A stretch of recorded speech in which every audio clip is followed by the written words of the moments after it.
wedding that never took place, and my eyes well with tears. But I'm not writing for pity. I made my choices, some smart, some dumb, and I've found peace with how things turned out.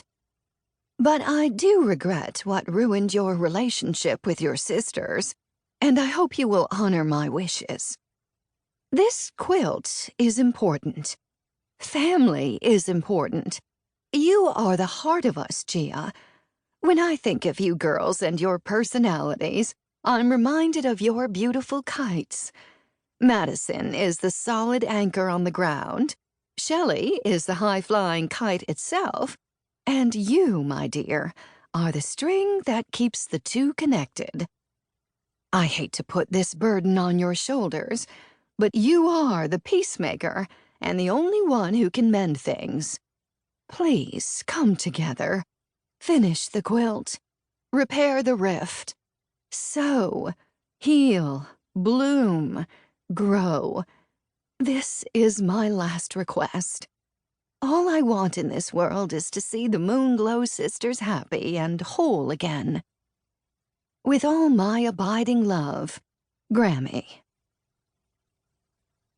Helen Chapman finished writing the letter, set down her pen, and turned to the white-haired woman sitting beside her. Dorinda Fox had once been a stunning beauty. Even now, in her mid-70s, she was still striking. Tall, fit from daily jogs on the beach and nightly yoga stretches. She possessed patrician cheekbones and piercing blue eyes that took Helen's breath. Silently, Dorinda read the letter, and when she looked up, a single tear slid down her cheek. You should let me call them. You should tell them in person. They have a right to know. It's better this way. Restlessly, Helen folded the edge of the quilt inward. Better for whom? You are putting a lot on Gia's shoulders. She's the only one who can do it, and you know that. I'd accuse you of taking the coward's way out, but you are the bravest person I've ever known. Dorinda reached for Helen's hand and squeezed it tightly. They must figure things out for themselves. I can't spoon-feed them. If I could fix what went wrong, I would have done it already. Dorinda held up the letter. You think a letter is enough to change minds? I'm hoping. Helen crossed her fingers. Those girls can be stubborn. I know. It's why I'm doing things this way. They'd want to be with you during the surgery. They'll feel guilty that they weren't there. Maybe a little guilt is what they need to shake them awake. I hate to resort to manipulation, but I've stayed out of it for too long. It seems they can't or won't fix this unless I give them a push.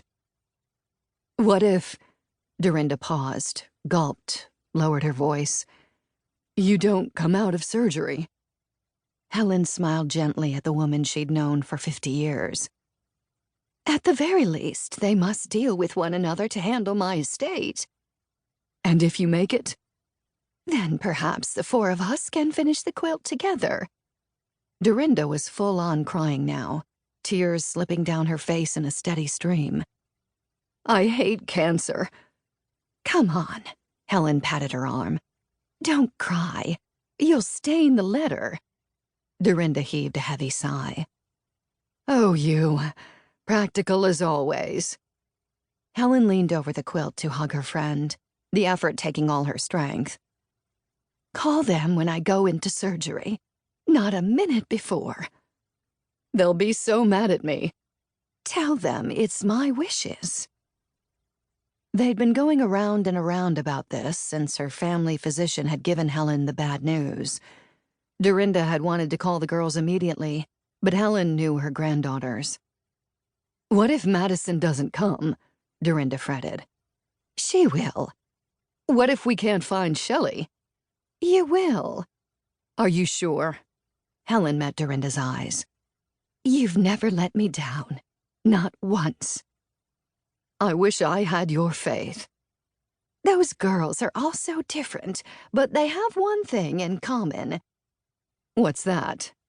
Chapman blood runs through their veins. To keep listening to this audiobook, I've left you a link in the description so you can do it, at no cost thanks to Audible's 30-day free trial.